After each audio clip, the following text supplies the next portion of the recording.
মাছের ভিতরে পানি ঢুকিয়ে কিভাবে কাস্টমারদেরকে ঠকালো। এক বন্ধু মাছ ধরে থাকে, আরেক বন্ধু মাছের মুখে কাক ঢুকিয়ে পানি ঢালতে থাকে। বন্ধু আর ঢালিস না রে, 5 কেজি ওজন বেড়ে গেছে। হ্যাঁ, বালতির পানি ফুরিয়ে গেছে, দেখি ওজন কতটুকু হলো। বাহ, 5 কেজি ওজন তো বেড়ে গেছে। এটা বলে সে মাছটিকে টেবিলের উপরে রেখে দেয়। এখন যাও বন্ধু, তুমি এই পাইপ আর কাকটা দূরে রেখে আসো। তার বন্ধু ওগুলো থুই আসতে না আসতেই দেখে চৌধুরীর গাড়ি আসতেছে। ওই দেখো বন্ধু, চৌধুরীর গাড়ি চলে এসেছে। আজকে চৌধুরীর কাছে এই মাছটি বেশি দামে বিক্রি করতে হবে। এদিকে চৌধুরী সাহেব গাড়ির থেকে নেমে এসে বলে, কি ব্যাপার মাসালা ভাই, তোমার কাছে কি বড় মাছ হবে?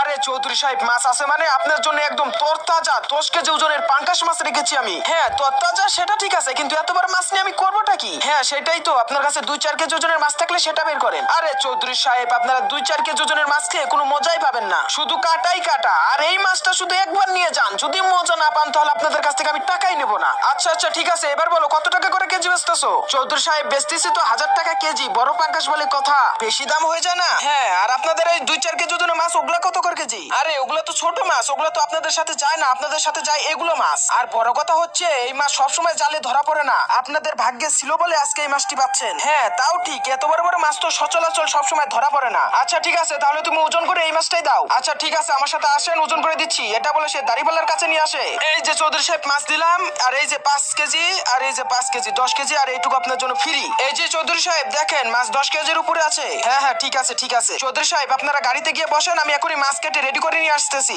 না ভাই, গাড়িতে যাওয়ার দরকার নাই, ওই মাছ কাটার সময় কিছু মাছ রেখে দিতে পারে। না ভাই, গাড়িতে যাওয়া লাগবে না, তুমি মাছ কাটো, আমরা দাঁড়াই আছি, সমস্যা নাই। তারপর সে মাছটিকে নিয়ে চলে আসে টেবিলে কাটার জন্য। আর যখনই সে ছুরি দিয়ে মাছের পেটটি ফেরে ফেলে, তখনই মাছের পেট থেকে ঝমঝম করে পানি পড়তে থাকে। তারপরে কি হলো তা দেখার জন্য অবশ্যই এই ভিডিওতে লাইক করে চ্যানেলটি সাবস্ক্রাইব করে কমেন্ট বক্সে পার্ট 2 লিখে যাবেন।